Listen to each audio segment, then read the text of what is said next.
Hello, and thank you for joining us. This is Chris Paterno with Compass, Chief Revenue Officer. And thank you for joining us on today's Need to Know Webisode. This is our regular series covering many topics in our industry. I'm joined today by Seth Larner, CEO and partner at Compass. Thanks for joining us today, Seth. And we're going to get right into it. So today's Webisode is another one of our continuing series covering the retirement plan changes from the Secure Act 2.0. Now, this is a huge piece of legislation containing more than 90 different provisions. And several of these take effect over the next few years. We're going to provide you as much information as we can. A lot of this is changing. We're still waiting on more guidance. And then we'll talk about some of the advantages and disadvantages and our recommendations for you. So we got a jam-packed agenda today. And the main topic is going to be, what are the long-term part-time employee rules? Which plans are affected by these new rules? We'll talk about some of the contribution rules, how vesting plays into this, some additional plan considerations, and then we'll wrap up with some Q&A. Again, just some housekeeping items. If you have questions, please type them into the chat. You can do that during the presentation, or you can wait to the end, and we'll try to cover as many as you can. If you have specific questions on your situation or personal information, please save those to after and contact our office and your specific relationship manager. So let's jump into it. And I'll start off, Seth, if you don't mind. We'll go over some general information on what are the long-term part-time employee rules. So this came about originally with the Secure Act back in 2019, and what Congress is trying to do is get more people covered under retirement plans in this country. So what you have to look at currently is the last 3 years, so 2021, 2022, and 2023. And we're looking specifically for those part-time employees that may have worked between 500 and 999 hours. So if you've got employees that have worked for 3 consecutive years, between 500 and 909 hours, then they would become eligible here in 2024 for your plan. And we'll talk about some of those specifics in a second. Now, starting in 2025, that 3-year consecutive rule is going to be dropping down to 2 consecutive years, making it even easier for those long-term part-time employees to join your plan. So, Seth, do you want to talk about which plans may be affected by this general rule? Yeah, Chris, definitely.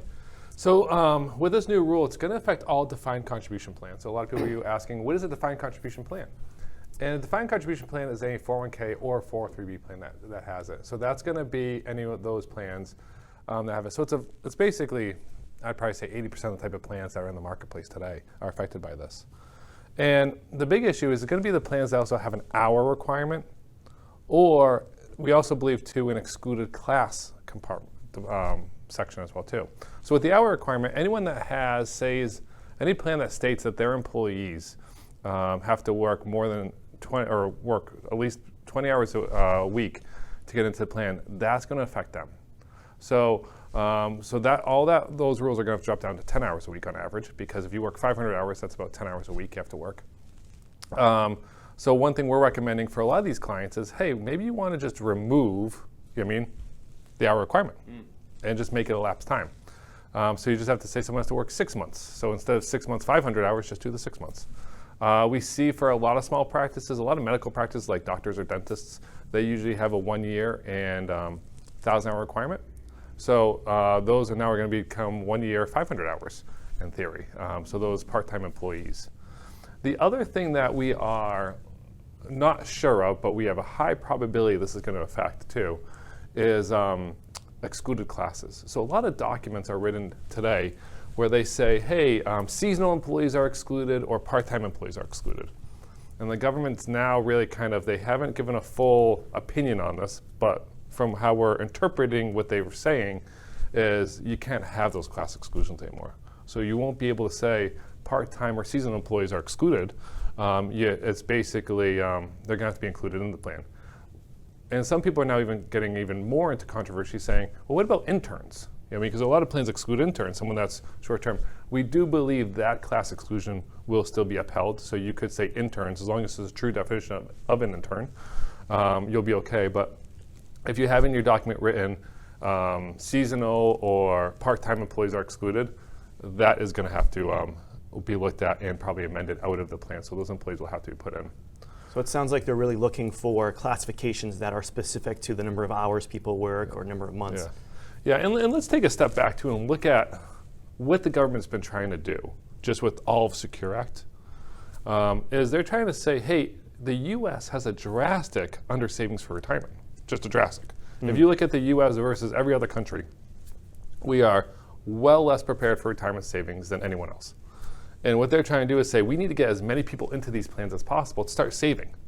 Hence why they've also brought in automatic enrollment as a mandate for new plans. So what they're trying to do is really say, hey, we have Social Security, whether it's going to be there, who knows, but you employees, you have to start saving and create your own retirement savings. And so that's what they're trying to do, is make sure everyone can be available to save for retirement.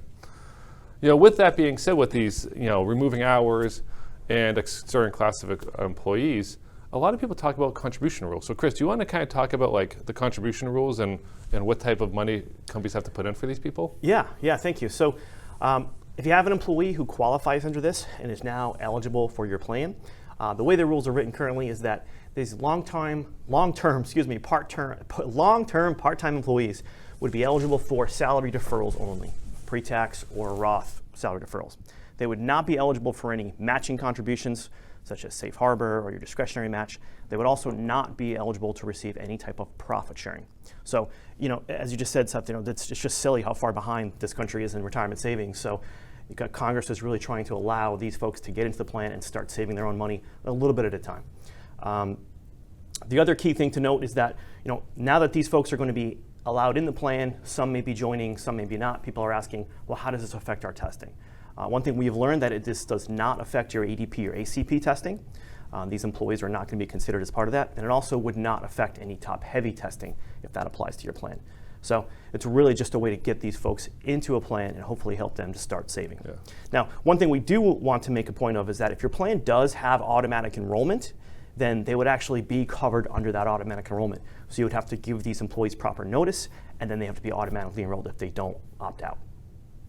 So that's some of the contribution rules. Seth, if you want to talk about how vesting could be applied to this as well. Of course. So vesting is actually, it was very silly what government did when they came up with this rule. I mean, it is just, I'm still scratching my head on how we're going to work on this. But basically, think about this. So we have employees coded as highly comped, non-highly comped, key, non-key. Now we also have to have employees coded as if they're a long-term part-time employee or if they're not. And it all gets down to the first year that someone, how many hours they work and how they actually enter into the plan. So if someone enters into the plan based off of a long-term part-time rule, they're going to be coded as an LTPT employee, or whatever we come up with that acronym. And then if you come in, let's say you actually met the hour requirement and you came in as a full-time employee, then you're going to be coded as full-time. So now what we have to do is we have to segregate employees out by this rule, which is going to be very challenging. And so employees who enter as a long-term part-time employee, and if your plan document's written to use hour requirement for vesting, and usually quite often a lot of plans are written for 1 year equals 1,000 hours, and most plans are defaulted to that way, these long-term part-time employees technically are at a disadvantage. So they'll never work 1,000 hours because they're typically working between 500 and 1,000. So if they keep working 700 hours, they're not going to get credited with a year of vesting. So the government came in and said, whoa, we don't think we agree with that. So now if you're coded as a long-term part-time employee, as long as you work 500 hours a year, that counts as 1 year of service. So now think about this behind the scenes. I mean, if you are a record keeper, you're us, we now have to start coding, if you're a long-term part-time employee, how many hours you worked. We also have to go back all of these years to determine this, because now they're finally giving the guidance we needed on this. And then let's just say you're with Compass, and we never have clients leave us because we're perfect, but let's just say a client does leave us and they go to another provider. Well, then you have to worry about all this extra data for all this things. So we are in the midst of making a recommendation to clients about maybe switching to a lapse time. Sometimes when you make these plans, we have a lot of plans that are written very technical, and we like technical plans, but at the same point, sometimes you write these plans so technical, you really can't service them. So what we're thinking is we maybe recommend everyone that everything has to switch to a lapse time, just because it's getting to the point where there's too much of tracking of different things and coding people of, hey, well, this person really entered as a long-term part-time. Oh, no, they entered actually as a normal full-time employee, so they follow a 1,000-hour rule, not the 500-hour rule. So it kind of gets into this crazy whirlwind. So